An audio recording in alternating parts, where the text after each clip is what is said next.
Giila ang Rehiyon 7 isip numero 1 sa anti-illegal drugs operations ug efforts sa tibuok nasod.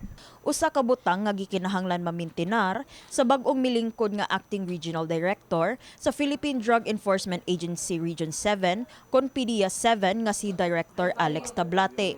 Si Tablate kanhi acting regional director sa PDEA Region 6 ug assistant regional director sa PDEA Region 8. Gipulihan niya sukad Lunes, Nobyembre 4 ang kanhi nango sa PDEA 7, Director Emerson Margate, nga karon mahimong Service Director sa Intelligence Service sa PDEA Headquarters. Pagpadayon sa drug clearing operations ang unang tutukan sa bag-ong lingkod nga direktor. Basic man ang amo mandate, which is to continue focusing on the demand as well as supply reduction efforts.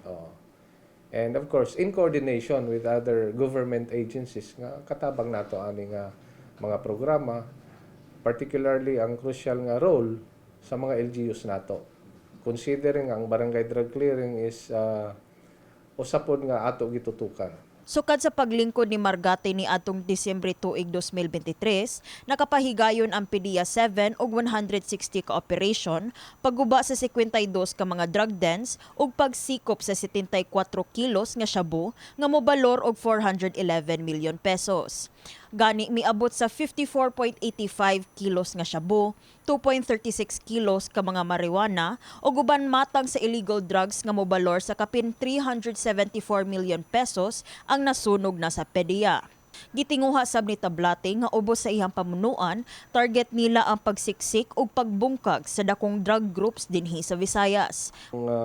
Tuiga na mga at least mga kuan na sila 9 ka mga significant anti-drug operations within the province of Cebu, of course including Tagbilaran na apoy mga seizure dito nga maayo po nga seizure nato.